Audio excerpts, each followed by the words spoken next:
The Andy Pollin Show.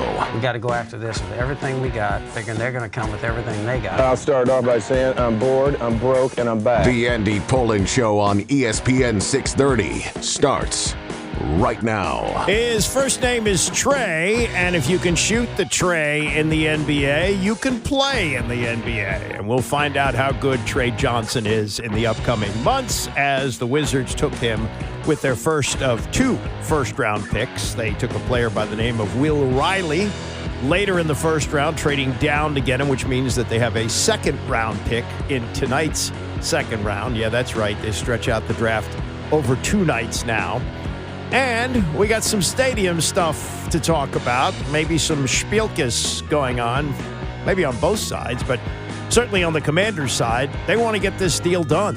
They want to have this stadium open by 2030. They want to be able to make deals like the Women's World Cup for 2031, and there's kind of a dance going on right now, which we will get to. But last night, as the draft unfolded, the first 2 picks went how most people thought they would go. No surprise at all that Cooper Flagg went number 1 to the Dallas Mavericks. San Antonio picking 2, took Dylan Harper from Rutgers. We got to 3. VJ Edgecombe from Baylor. He was certainly mentioned among the top 5 picks. Charlotte took Kanoupal, so that's Cooper's teammate from Duke. He goes 4.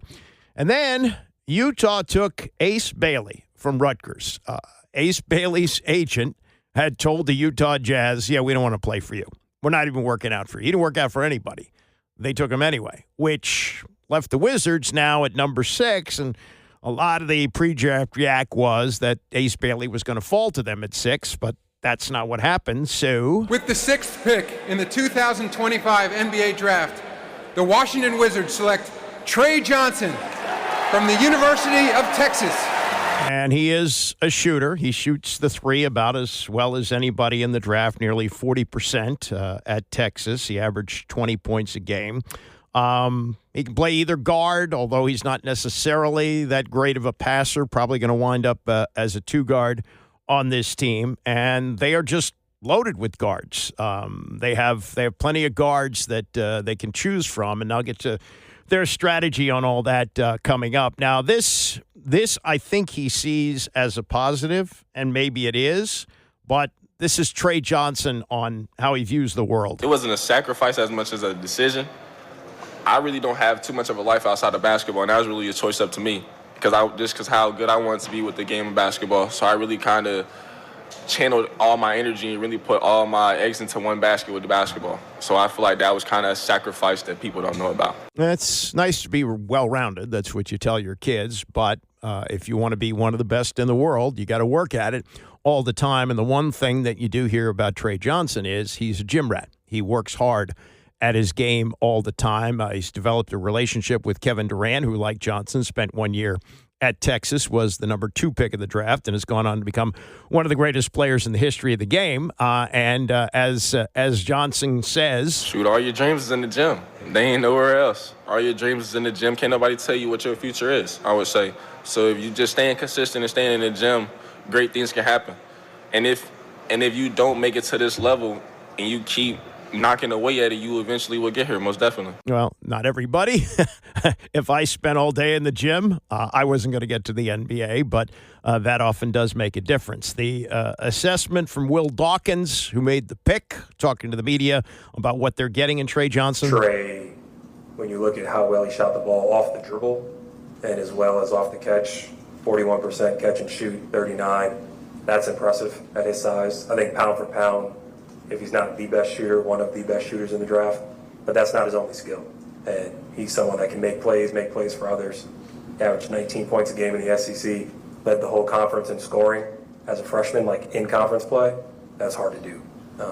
And he did it with pretty high level efficiency shooting the ball, so we're excited to add that to a team like ours. And he said that it was very memorable that you showed him highlights of plays that he took off, and it motivated him, and he's still thinking about it, he's continued to think about it. So can you kind of tell us your side of that story? I got to get in front of him and tell him stop sharing house secrets, first off. I don't know if it was highlights, lowlights, or what it is, but when we bring guys in, we make sure that we get a feel for who they are, They get a feel for who we are and spend a lot of time here. And we're not going to sugarcoat everything. Michael and I, it's important to be transparent. There's a lot to like with Tre. But there are some areas he's got to grow in just like every other 19-year-old player. And we'd rather address it on the front end, see if he can improve upon it, see what his answers are. And it was just fun banter conversations. I'd say he had a film session with BK and the coaching staff. It was probably a little nicer than mine. But in both of those, he showed his IQ. And that's what really stood out.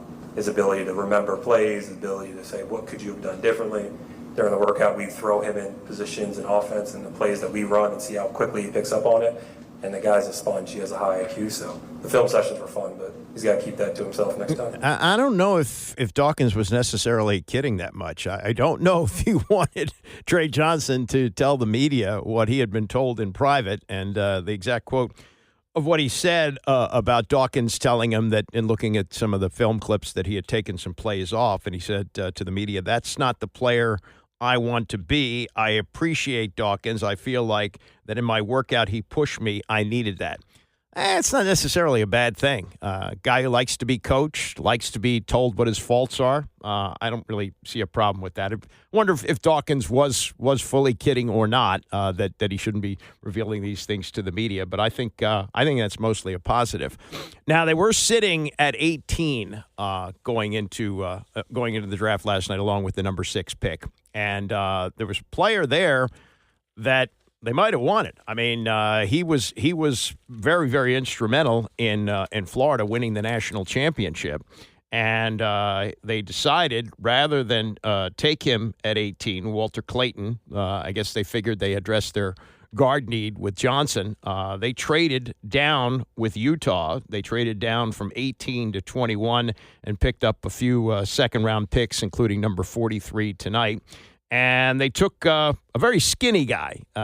Will Riley is 6'8" and 185 pounds. But he was the Big Ten Sixth Man of the Year at Illinois. He averaged 12.6 points and 4.1 rebounds. And the feeling was, as he got more playing time with injuries at the end of the year, that his game really showed that it was at an NBA level. I mean, you get to be that skinny, we'll see. But, of course, we were all worked up about Jaden Daniels' weight also. So, maybe he overcomes that and picks up some weight and some muscle and things like that. But this was Dawkins on why they liked Will Riley so much. Will's someone that when we first came in, we knew he kind of fit our profile. We spent a lot of time on the grassroots watching and seeing who he is as a player there.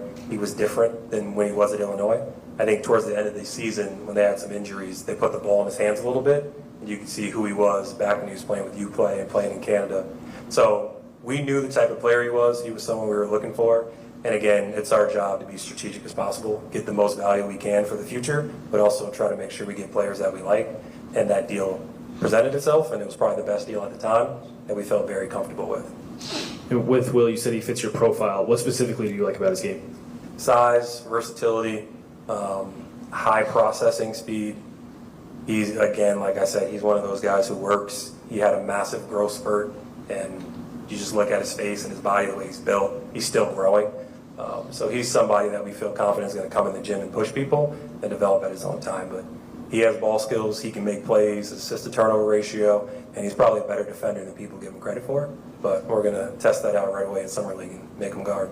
Yeah, so they're off to Summer League. I think it's a couple of weeks that they go to Vegas for that.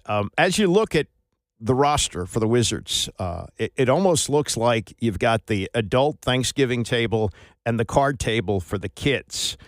They did load up on some veterans, and the veterans are here for two purposes. One, to show the young players what it takes to play in the NBA, and two, these are guys that you can deal for more picks, more young prospects, and you kind of sort them out. It reminds me of this. Back before they had scholarship limits, when you could bring in as many players as you want. Alabama would bring in like 150 guys, and they would find like the 60 that could play, and the others would be encouraged to transfer. And now they have scholarship limits, so you can't really do that. But what the Wizards are doing, it looks like to me, is they're just loading up on as many young players as they can find, and the ones that can play, they will keep, and the ones that don't fit what they do, they can deal away or just cut. and they're not very expensive. So you have at the adult table Kelly Olynyk, who's the old man of the team now at 34, C.J. Middleton, who's 33, and he's making $33 million a year. Malcolm Brogdon is 32.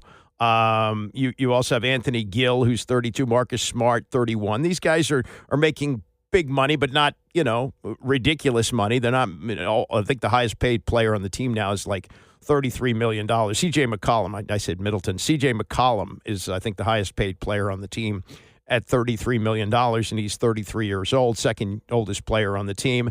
Then you have like only one middle-aged guy, relatively speaking, for the NBA. That's Corey Kispert, who's 26, but he's making a reasonable salary, $5.7 million a year. And then you have the kids' table. Tre Johnson and Will Riley, who they took last night, both of them 19. Bub Carrington, rookie last year, he's still only 19. Bilal Coulibaly, who was their top pick only 2 years ago, he's 20. Alex Sarr is 20. A.J. Johnson is 20. Kaishan George is 21. Tristan Vukovic is 22, and Colby Jones is 23. So they're set up to, continue to sort out players. They're going to be a lottery team again next year. And maybe by the 2026-27 season, with a lot of cap room, they're supposed to have $100 million, they'll be ready to load up on a high-price free agent and maybe make a move. But I think you're looking at a team that wins no more than 22, 23 games next year, even with the additions that they have. The key is how these guys develop. It's not fun, but it's still better than having a team that's just good enough to make the playoffs. And we went through too many years of that. Also, last night, we had two local guys taken. Thomas Sorber, this is probably a great situation for him. The Georgetown one and done. He goes to Oklahoma City at 15. And then at 13, and this is kind of how the draft, I think, is a little bit messed up, but I think the deal was in place anyway. But at 13, this happened. With the 13th pick in the 2025 NBA Draft, the Atlanta Hawks select Derek Queen from the University of Maryland. Yeah, and Derek Queen doesn't stay with the Atlanta Hawks, but the picture of him being drafted has him with an Atlanta Hawks hat, because not too long after it was announced that the New Orleans Pelicans had moved up from 23 to 13, giving up an unprotected 2026 first-round pick to the Hawks for next year, which is great if the Pelicans are down at 25 or 26 in the draft. But if they wind up with a lottery pick unprotected, they could very well, just like Dallas, wind up with the number one pick next year, and that's just to move up to get Derek Queen.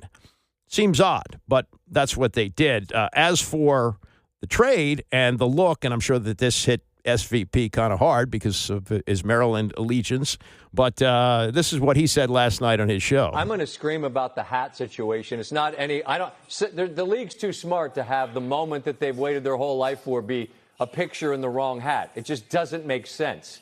I don't know why they can't fix it. Yeah, it seems like they could, except maybe for the television show of the draft, they like the suspense of, he was taken by the Hawks. Oh, no, he's going to the New Orleans Pelicans. Now, as for what they did here, seems like a lot to give up, an unprotected pick. This could be a lottery pick just to move up 10 spots, but this is what Joe Dumars, who's now the president of the Pelicans after being in the league front office for a long time, this is what he told his scouts and the front office people what he wanted to do. When you identify a player that you think this can be one of the foundations here, you go and get him. And that's what we did. I mean, we targeted Queen. We thought he could be a heck of an addition here, and we were really aggressive about going and getting him in this draft. I would say this, and I liked watching him play very much this year, but there were some games where he was not that much of a factor. He's a big man who doesn't shoot that well. You could say he's a poor man's Luka Doncic. That's the high upside. but he doesn't seem to have all those skills. I mean, he's got some great basketball skills, and he was really hyped by Kevin Willard. You know, Kevin Willard said that he was, if Queen was white and was from Europe, he would be the number one pick of the draft. I don't know about that. There also could be a little bit of a local bias here. Troy Weaver is the general manager of the Pelicans, and he's a D.C. native. He worked for the Wizards last year, and his son, Thomas, was on the Terps coaching staff as a graduate assistant. So maybe he overly fell in love. Well, I mean, we'll see. We'll see. But I think if Derek Queen doesn't develop a jump shot, I don't know what kind of career he's going to have in the NBA. He's 6'10". He's got great passing skills, no question about it. And made some big plays for Maryland last year, including the one that sent him to the Sweet 16. But I mean, come on, really. You may have reached for a player who may turn out to be not worth it. And if somehow the Pelicans, have a bad season, the Atlanta Hawks wind up with a lottery pick that they could have had. So we'll see. Coming up, we'll get to more on the stadium situation. Phil Mendelssohn putting a wrinkle in things yesterday, which we will discuss, and more. It's the Andy Pollin Show, ESPN 630. The Andy Pollin Show on ESPN 630, the sports capital. So it's been more than 2 months since Mayor Muriel Bowser and the Commanders announced the stadium deal, that the city would pay out roughly $1 billion and the team would pay out $2.7 billion plus overruns, and all they needed was city council approval, and they set a deadline of July 15th to have that happen. Seemed reasonable, but that's not going to happen. That's not going to happen based on what has been going on. Now, the team yesterday, realizing this, put out a statement like, come on, we got to get this done. And among other things that they're waiting on is to make a deal with FIFA for the Women's World Cup here for 2031. If the stadium is finished for 2030, that can happen. They're also looking probably at making a Super Bowl deal down the road, things like that. So they put out a statement yesterday, late morning, and said the Commanders are committed to working with the council around the clock to keep this project on schedule and deliver a world-class stadium for the district by 2030. This is about more than just a stadium. It's an investment in families, local workers, and long-term economic opportunity that will transform this community, district, and the region. Any substantive delays will jeopardize DC's ability to attract premier concerts, global talent, and marquee events, including the 2031 Women's World Cup. Most importantly, it will slow new jobs at a time when the district needs them most. We are hopeful the council will continue to work in an expedited way to approve this deal and deliver a significant win for the people of D.C. Well, Phil Mendelssohn, the city council chairman, who said that he didn't expect a delay on the vote, now has gone not so fast, my friends. He has introduced legislation that will allow the city council to hold a public hearing focused on the stadium deal, and the dates for that are July 29th and July 30th, 2 weeks after this July 15th deadline. So the reality is there's not going to be a vote on this on July 15th, even on July 30th on this. And, Phil Mendelssohn was opposed to this, vehemently opposed, and then he's gotten to the point where he's saying, yeah, it's probably going to happen, but we got some work to do on this $1 billion that the city is supposed to pay in this deal. Eric Flack has been following this for Channel 9. He reports on this about as well as anyone. And he put out something yesterday on Twitter after talking to what he said was an unnamed city council member who kind of gave him the skinny on where this thing is heading. This council member, who I'm not going to name, but they said I could kind of speak about what they said, told me, look, the idea of this July 15th or mid-July deadline to approve the deal is ludicrous. That was the word they used, ludicrous. And they're knee-deep in the budget right now, and that's a big deal at a time of budget deficits for DC Council and everything that's going on with the federal government. They are focused on the budget, and the stadium is just not something that they can focus on, according to this council member. And so will it likely get stripped from the budget? Probably. And then the council will have to focus on the stadium issue specifically. And this council member said, look, I want to help the Commanders out. I want them to be ready on time. Remember, the Commanders have said if the deal is not approved by August, this is really going to threaten their timeline to be ready for the 2030 season, to bid on things like the Women's World Cup. They said they could miss out on huge economic opportunities for them and for Washington, D.C. But this council member said, look, I was elected to do a job, and that job is to scrutinize huge transformative deals like this stadium project. That's what my constituents want me to do, and I can't be rushed. I can't focus on this right now. And I think other council members feel the same way. And I can't, rush through it even in August. And will 2 months, will extending the conversation into September, will it really put the Commanders back? Well, the Commanders are starting to argue, yes, it would. And in this tight time frame, less than 5 years left to go before they want to open the stadium, every month, every 2 month delay is magnified. And I think council members actually understand that. But at the same time, they feel a responsibility, they said, to kind of take their time with this. And, are the Commanders really going to go to Maryland or Virginia? Probably not. So it's going to get interesting as far as what the Commanders want out of the timeline, what D.C. Council's timeline is actually going to be. And keep in mind, a lot of these council members have a lot of things that they want changed in this deal. And that doesn't happen overnight either. So I think things are going to start to get really interesting. And I think this is going to drag out for a bit. That's Eric Flack of Channel 9 on where things stand. The one thing he said there towards the end was, they're not going to make a deal to stay in Maryland. They're not going to make a deal to go to Virginia. That ship sailed a long time ago. Maryland is the only leverage that they have. They've got the state that's willing to kick in money for infrastructure, and they own the land. It's very simple to build it there, but that's not what they want to do. And the position of Josh Harris and his group has been, we're doing this for the city. He didn't have to buy the Commanders. Yes, it's going to turn out to be a financial boon for him. His NFL teams skyrocket in value, and he's a businessman. This is what he does.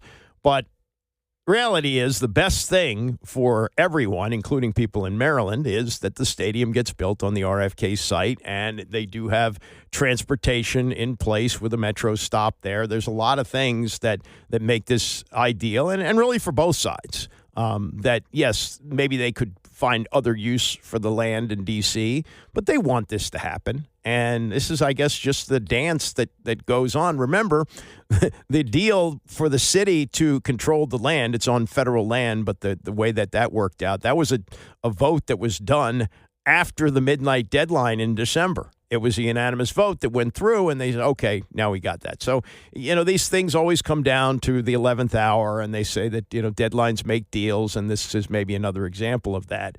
But it's disconcerting. And then you have the mayor saying, they're really angry about this, and they want this, and they want that. Yes, and they do. And these are really good businessmen. They're very successful people. Mitch Rales has made many, many big deals in his life. Josh Harris has done the same thing. Mark Ein, others in the group. And the one card that I guess they have to play on the public relations side is Magic Johnson, and they may be holding that for a while. They may be holding that for when they need it. But I think they could really get some great public support if they held a news conference and Magic got up and talked about how important this would be for the city. And he's got that kind of charisma that would be very effective. But so far we haven't heard from him. Tom Lavero wrote a column about this the other day, and I agree that that is the next step here. And I guess as they get closer and closer to this deadline. But I think we can pretty much rule out a vote in July. Whether it happens in August, whether it happens in September, I don't know if that's going to necessarily kill the whole thing. I'll tell you one thing about construction. If you remember when they were building the then MCI Center, now Capital One Arena, they ran into some delays and some higher expenses. There was some rock that they weren't expecting to have to cut through. and they did, and that delayed the project. And I'm sure, once the construction gets underway, they still have to dismantle RFK, and that's going to take a lot longer than you might expect. It's not just going to be blown up or knocked down with a wrecking ball in a couple of days. It's going to take a couple of years to dismantle that. So there's a lot that has to happen. But I think it's going to happen. It's just that we just sort of have to do all this. And for political reasons, people on the city council have to do this too, because they're saying to their constituents, we're not just going to ramrod this through. We're going to address your concerns. We know you're concerned about tax dollars. We know you're concerned about land use. We know you're concerned about various problems that will happen in your neighborhood. You always have the not in my backyard people involved in this, and they've got to satisfy them. But here we are. It's almost July. It's less than 3 weeks away from the deadline for a vote, and we're not anywhere near having that vote. And I think Phil Mendelssohn knows that the deal is going to happen, but he also knows that he has to go through some of this song and dance as well. All right. Jaden Daniels. This is really surprising to me. Allison Starling, who had a really wonderful career on Channel 7 here as an anchor. She hosted a morning show for a while. Her husband is Peter Alexander, who covers the White House for NBC. And she retired like 2 years ago, almost 2 years ago, from Channel 7 to spend more time with her family. She's got a couple of daughters. And she started this podcast, and it is called, let me look at the name of that. Living Well. And she co-hosts it with Dr. Chris Walsh. And a lot of it is about mental health. And for her first guest, this was kind of a surprise, her first guest for this podcast, Living Well, Jaden Daniels. Wouldn't have expected to put those two together. And I don't know how she made it happen, because there are a lot of people who do podcasts who would want to talk to Jaden Daniels. Maybe because this is not a podcast focused on the Commanders and, off-season moves and things like that. Maybe he felt it was a good place to show up. But he's a very jovial guy. He's not the most talkative person. He's cooperative, but he doesn't say a whole lot. But there are a couple of nuggets from here. So this was a part of a very pleasant conversation with Allison Starling, the former anchor at Channel 7, and Dr. Chris Walsh, who is a mental health expert. And they talked to Jaden about his ability to stay calm in the most pressure-filled situations. The majority of the time, I just think that's just who I am as a person. I wish I was able to give out, the secrets of how to be able to stay calm, but I kind of just focus on things I can control. And I could get mad, I could get pissed, and the camera might not actually catch that, but after that, it's over with, moving on to the next play or the next thing, moving forward. So I really don't try to get too caught up in emotions. I try to stay even keel the whole time and just go out there and perform. Yeah, because you have the reputation of being really easygoing and fun and everything off the field, but when you go on the field, something has to switch, right? Yeah. So that your mentality is in the right place. Is that something you go through a routine to do, or is it just the natural switch? I think it's kind of a routine now. Obviously wake up and you drive to the stadium, do stuff, and you're not really necessarily in game time mode, but you're gradually building up to that. So for me, I know once after pregame warm up and I get back in the locker room, and first thing I do, I call my dad, no matter what. If he's at the game, he's not, I call him, we pray, and it's something I've been doing my whole life. So I'll call him, and then I'll put the towel over my head and just kind of just get in that mode. And then from there, when I take the towel off, now it's time to go out there and do whatever it takes to win a game. You're ready to go. Mm-hmm. For the physical aspect of being prepared, obviously the rest of us are not at your level of being a professional athlete, but I'm curious, is there something you eat before a game or on game day, I always do this to get my body ready? Eat, yeah, for sure. Yeah, I eat waffles on game day. Yeah, I have to. No matter if we play at night, if we play in the morning, I'm always eating some waffles. So I kind of switched it up now. It used to be I eat 2 waffles, and sometimes, depending how hungry I am, I might eat 3. But I for sure, that's my go-to. I eat waffles on game day. It's kind of just give me that energy, and I'm not really a big, heavy eater, but I got to eat something because obviously I need some energy and some fuel.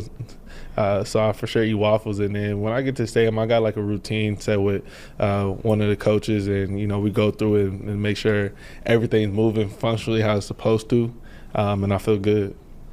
Great. And anything on your cheat days that's like, this is my, I'm going to have this because I'm going to, break away from my training meals?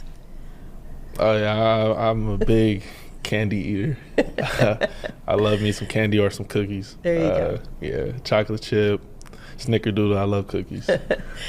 Well, I wanted to ask Dr. Walsh, because one of the things he does as a preventative care doctor is, I know you share with your patients the 4 pillars of health. So tell us what those are.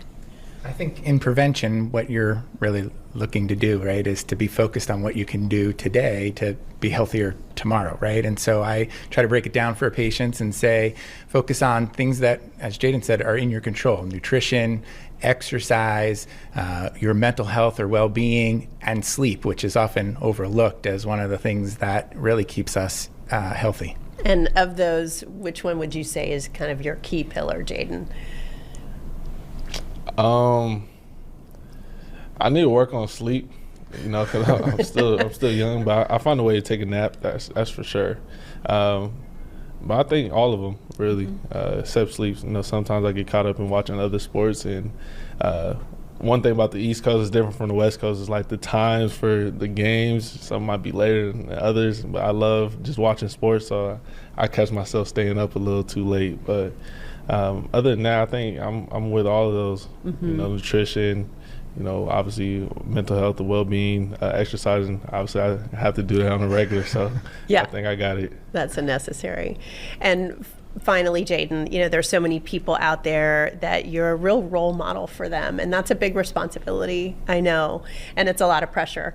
Is there a message that you would have for people out there about how you stay in the best possible shape mentally and physically that you would share with the people who look up to you?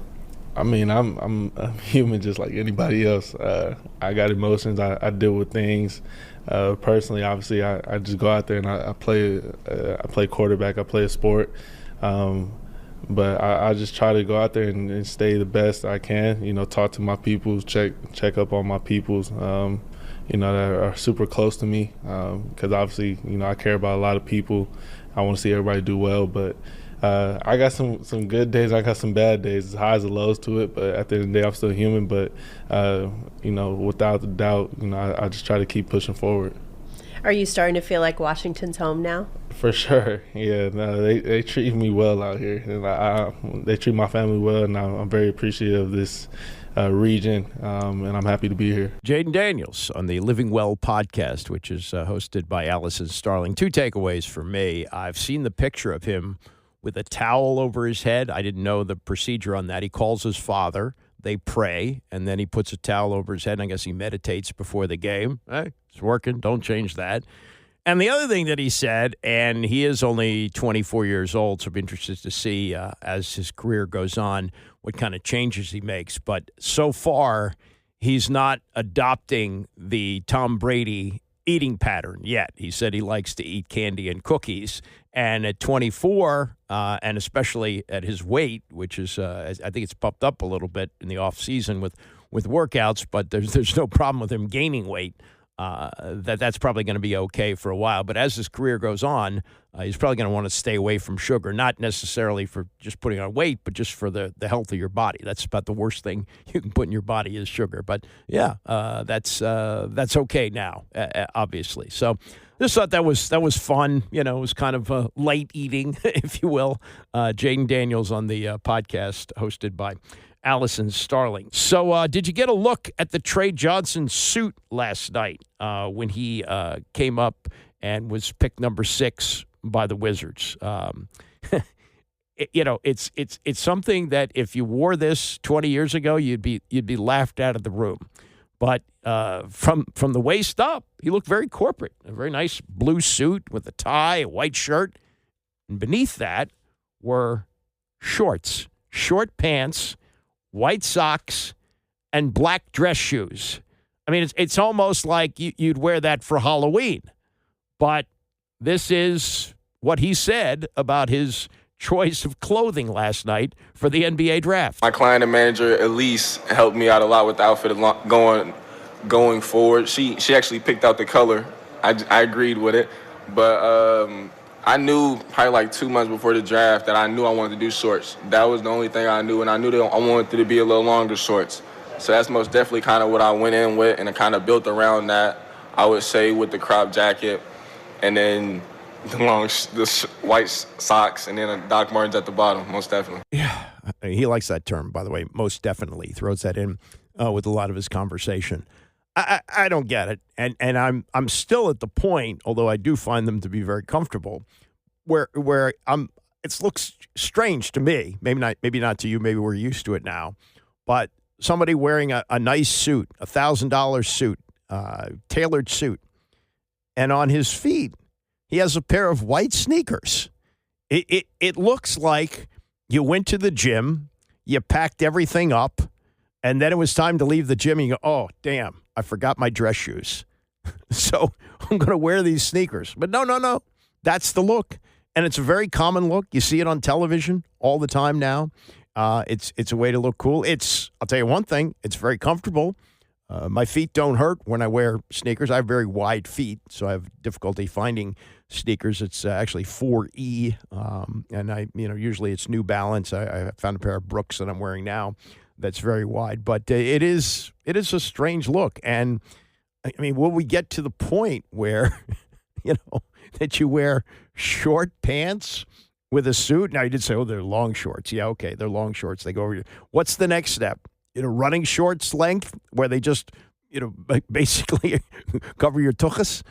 It looks, to me, it looks ridiculous. But I'm old, so what do I know?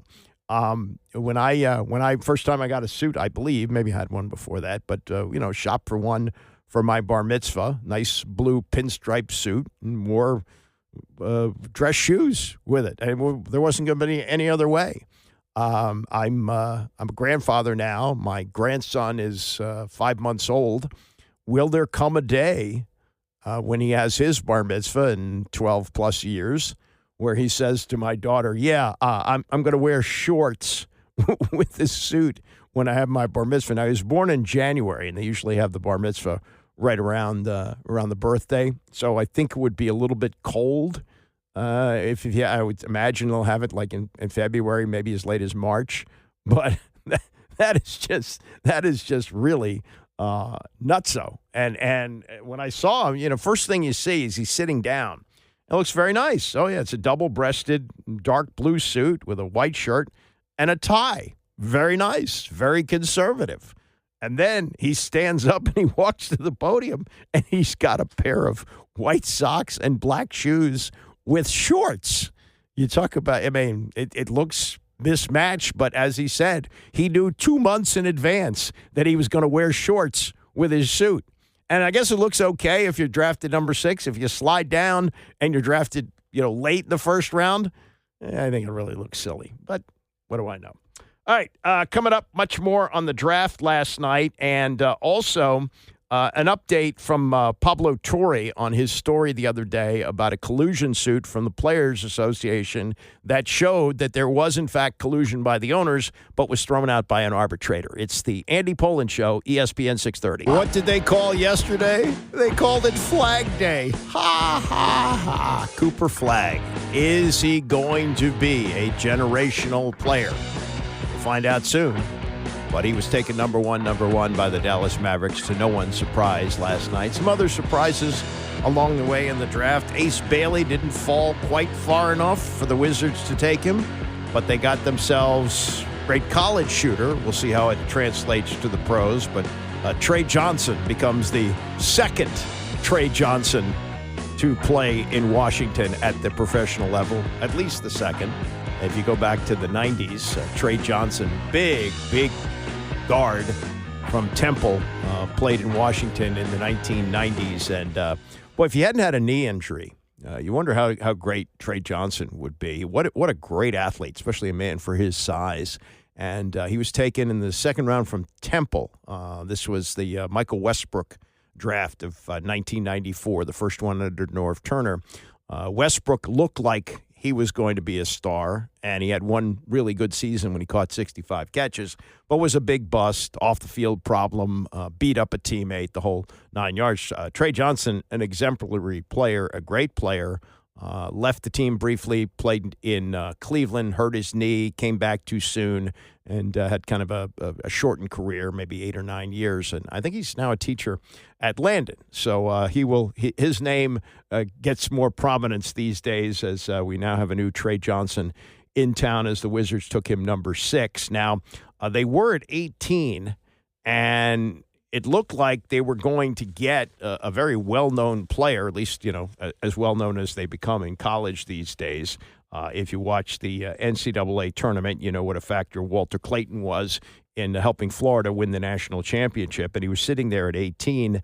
But they traded down with Utah, got a bunch of second-round picks, including one that they're going to use tonight, and took Will Riley from Illinois. That's a guy who probably wasn't on your draft radar unless you're a huge Big Ten fan. He was the Big Ten Sixth Man of the Year, averaged 12.6 points and 4 rebounds a game, and got a lot of playing time at the end of the year. He's 6'8", weighs only 185 pounds. I think that'll be a little bit of an issue, but he's got this big wingspan, and he's added to the card table of young players. They now are loaded up with guys under the age of 23 years old.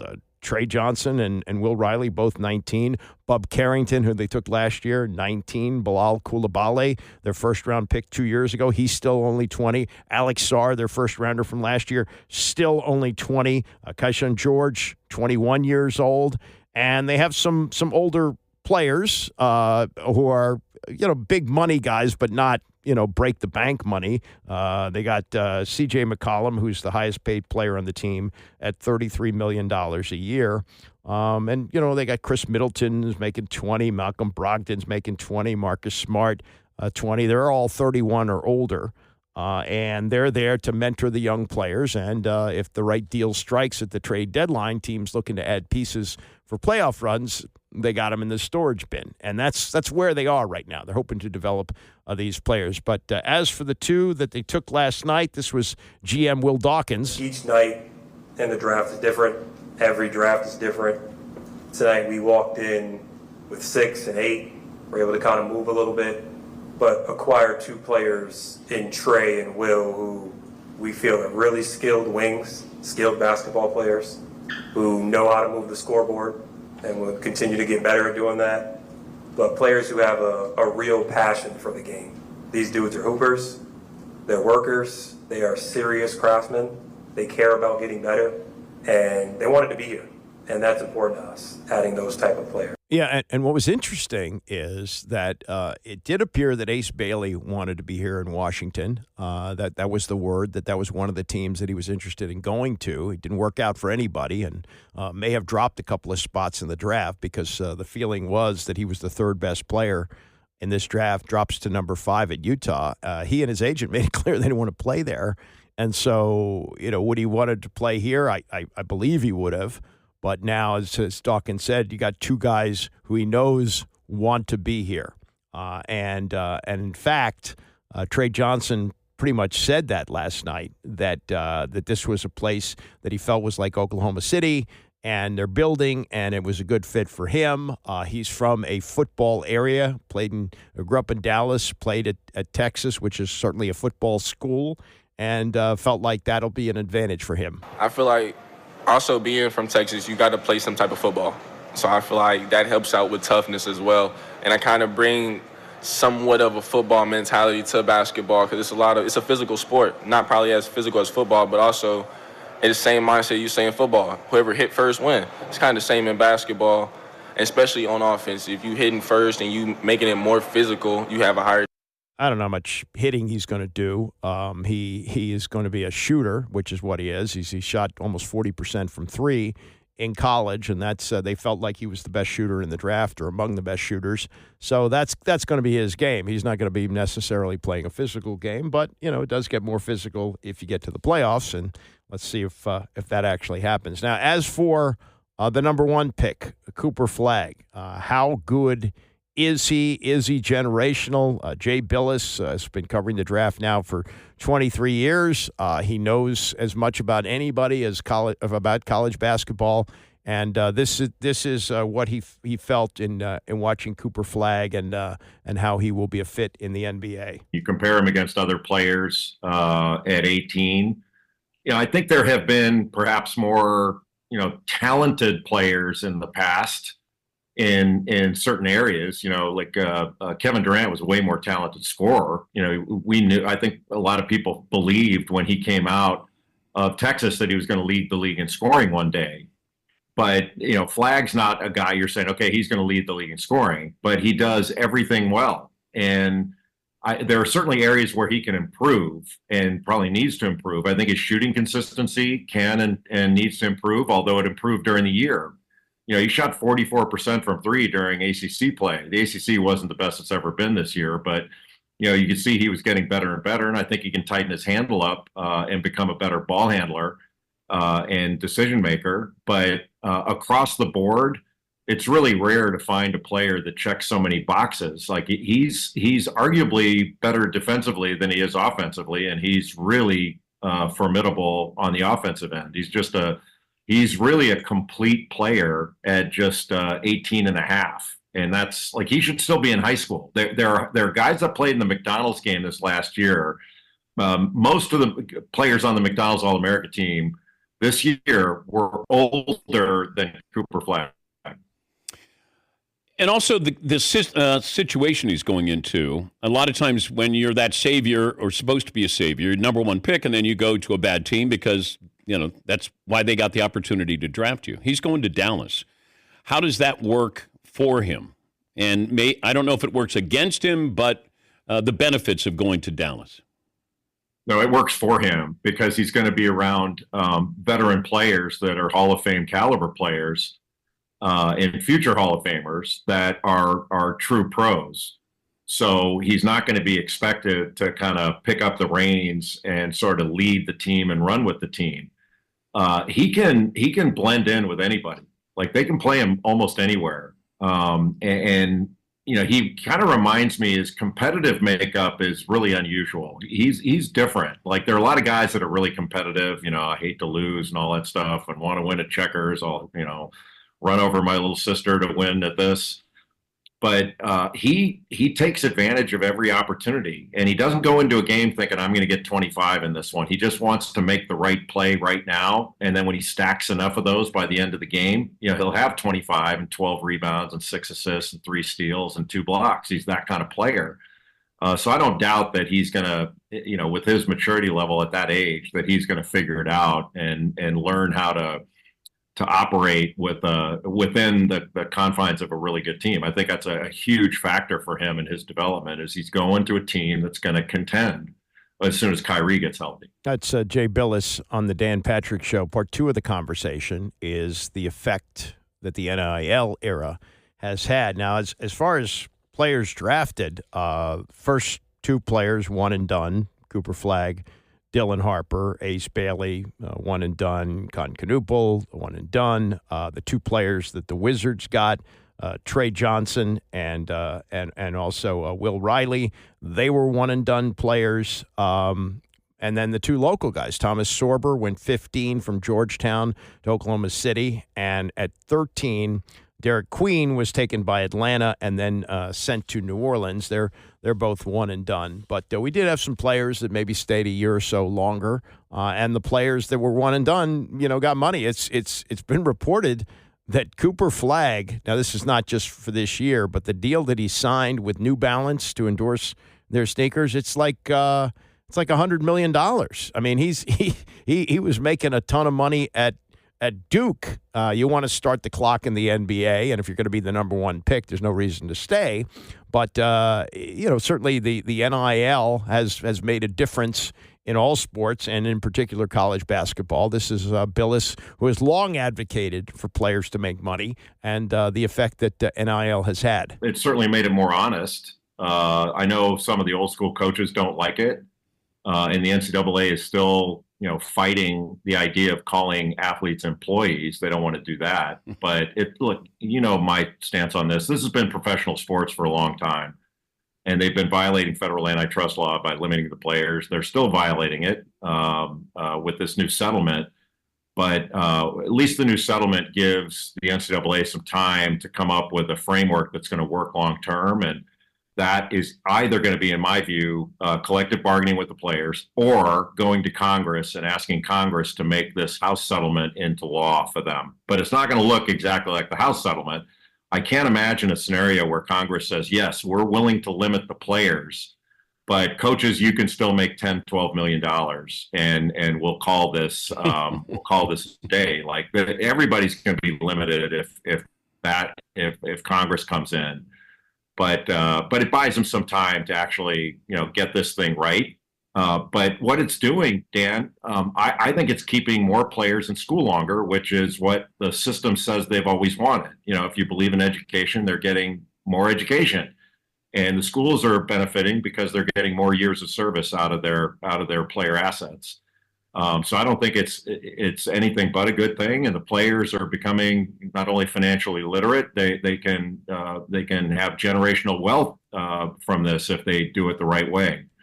You're still going to have some players that blow the money or whatever. That's going to happen, but I think it's nothing but a good thing. They just have to figure out the structure of it to make it work for everybody. We were reminiscing of players we thought coming out of college were going to be Hall of Famers. Like Glenn Robinson, we just thought, that guy can't miss. There were certain guys where you go, okay, that guy is going to be incredible. Give me the guy that you whiffed on. That you go, that guy is going to be a Hall of Famer. That I whiffed on.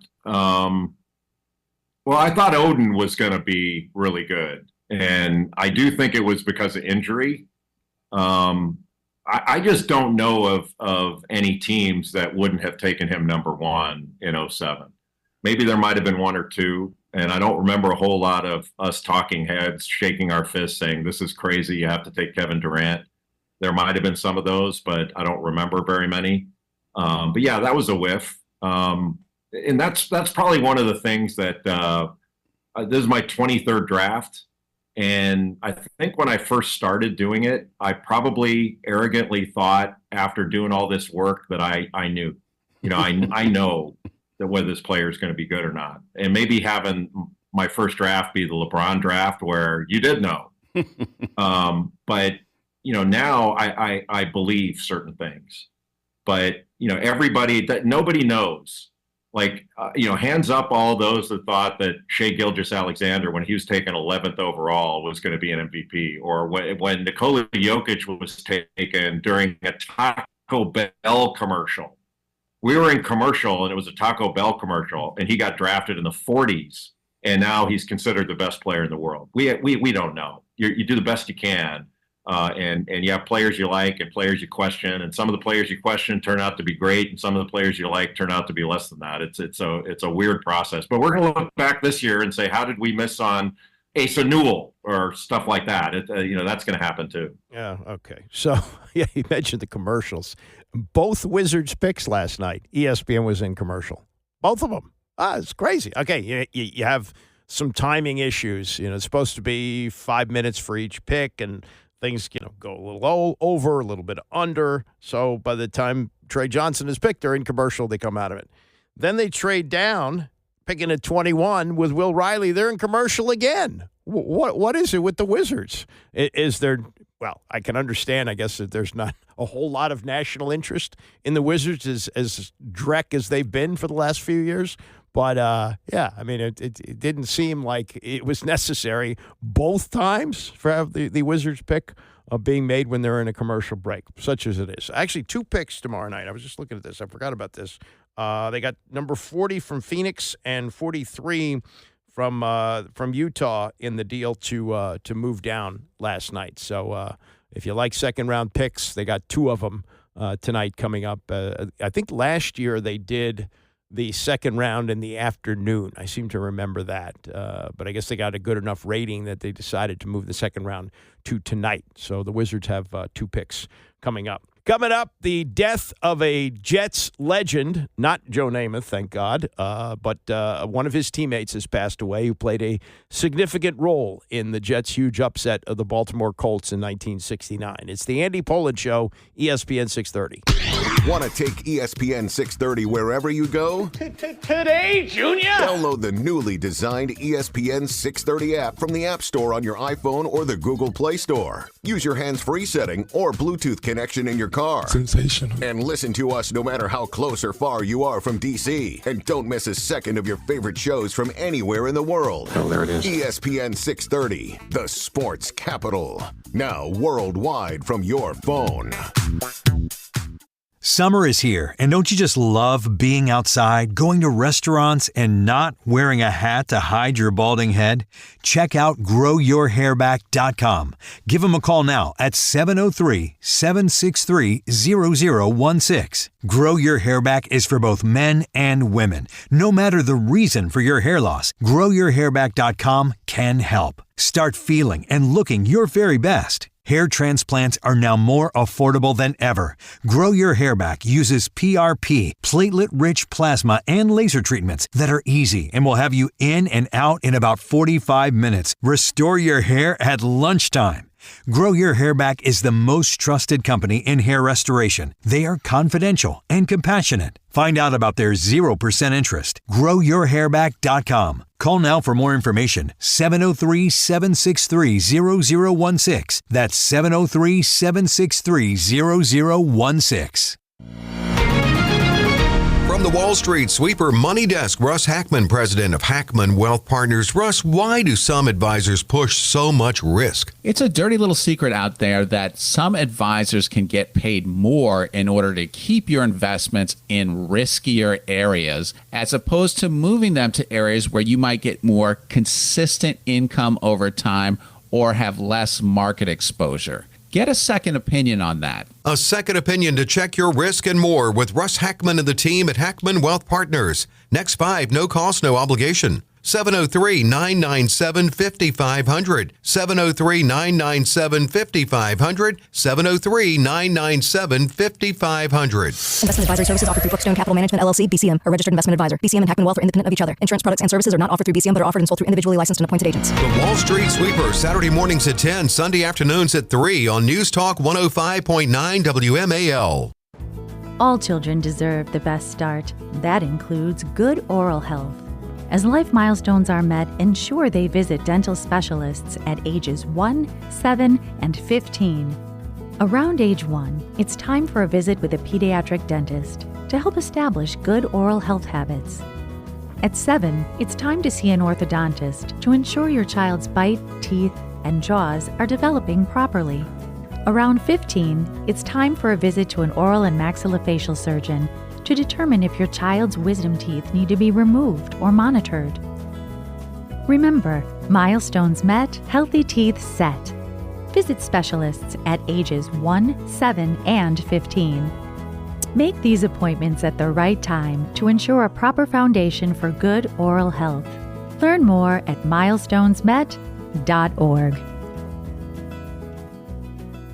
The Andy Pollin Show on ESPN 630, the sports capital. Graham is coming up at 11 o'clock today. I was thinking about Jerry Philbin, who passed away the other day at the age of 83. He was a defensive end on the most famous Jets team of all time. You might even make the case that it's the most famous Super Bowl team of all time because it legitimized the merger of the AFL and the NFL, considered to be one of the greatest upsets of all time, as Jimmy the Greek had made the Baltimore Colts 18-point favorites against the Jets. And Joe Namath added spice to it a couple of days before by guaranteeing victory at a quarterback club dinner in Miami. All the things that went into it, the glamour of Joe Namath, or the way he was considered to be sort of counterculture, or the great contrast of the crew cut Johnny Unitas, and Earl Morrall had a crew cut for that matter, and Namath wore long hair and white shoes, and all the things that went into it. And kind of a forgotten figure in this is Jerry Philbin, who was not from New York or even Boston. He was from Rhode Island, but he was an East Coast wise guy. And in interviews that I've seen with him over the years, he could have had a role in television. It's just that we just didn't have as many television opportunities. Nowadays, he would have wound up on ESPN or maybe even in the booth doing games because he had a really funny sense of humor.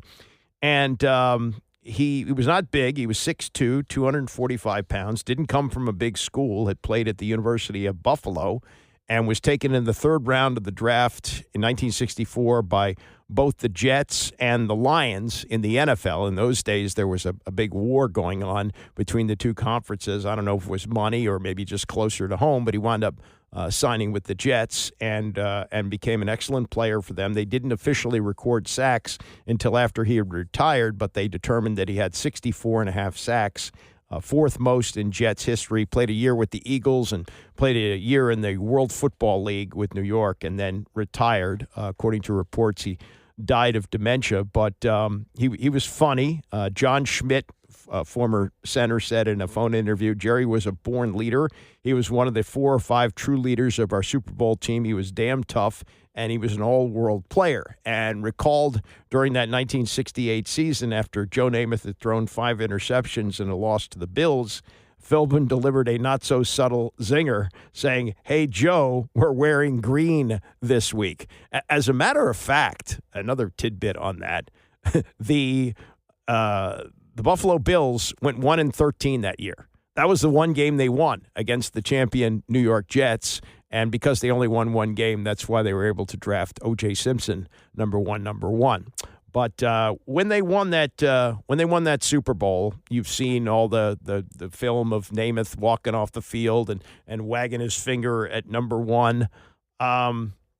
This is Jerry Philbin as part of the America's Game series that was done by NFL Films, and what it meant to him as kind of a trailblazer in the AFL. He comes in 1964, and as the merger has been made and they're looking for, how the AFL stacks up against the NFL, what this meant. The significance of that game for the players around the country, the other AFL players, how they felt, how their families felt, and how their fans felt. It was really more than just the Jets winning against the Colts. We won for the league, the AFL. We got to see Pete Rozelle. He said, "Fellas, that check that you got," he said, "you're going to spend that." He said, "But that ring you're going to get," he said, "that's the intrinsic value." He said, "The significance of that, nobody can ever take it away from you.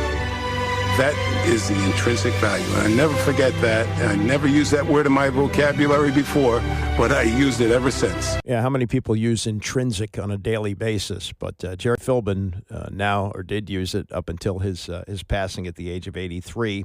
The family said he died of dementia, and a lot of ex-players have had issues with that. He played in an era where it was a lot different. And the equipment wasn't the same. The helmets were like these suspension helmets where you had like strips of burlap inside. And but he had a great career. Played 8 years with the Jets. Played 1 year with the Philadelphia Eagles and 1 year with the New York Stars of the fledgling World Football League. I don't even know if they got paid at the end. But Jerry Philbin, something of a Jets legend and in the Jets Ring of Honor. Passing away at the age of 83. Okay, tomorrow's my last day before I take a week off.